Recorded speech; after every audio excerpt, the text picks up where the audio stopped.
बोलिए सरस्वती मैया की।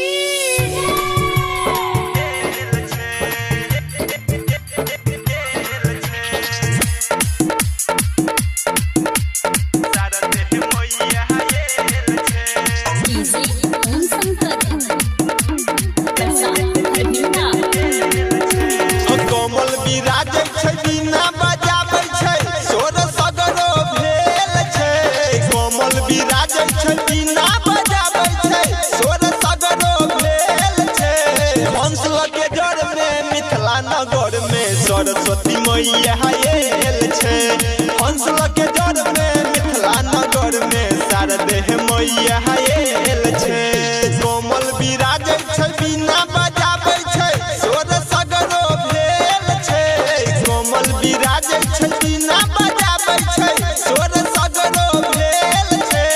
हंस लगे जड़ में मिथिला नगर में सरस्वती मैया आयल छै।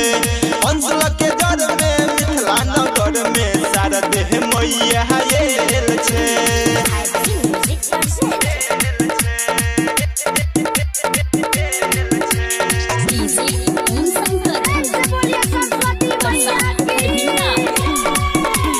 ज्ञान के देवी कहाबै छै पूरा जग में चरण पूजै छै।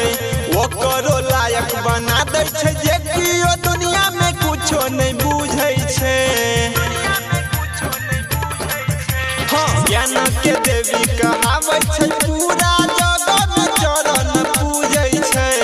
ओकरो लायक बना दै छै जे कियो दुनिया में कुछो नहीं बुझै छै। अम्मा के दरबार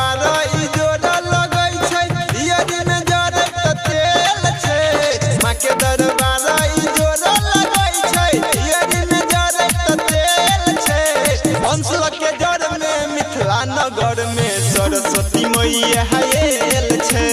हंस लगे जड़ में मिथिला नगर में सरस्वती मैया आयल छै।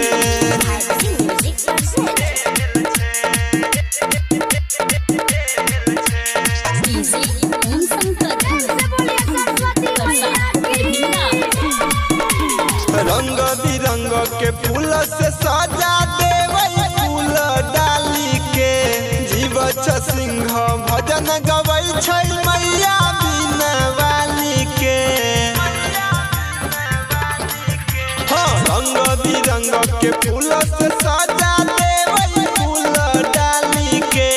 जीव सिंह भजन गबै छै मैया बिना वाली के। राइटर मुकेश भगत के बुद्धि इनके देल छै। रवि अमित घनश्याम के बुद्धि इनके देल छै। हंस लगे जड़ में मिथिला नगर में सरस्वती मैया आयल छै। हंस लगे जड़ में शिव नगर में शारदे मैया आयल छै। Singer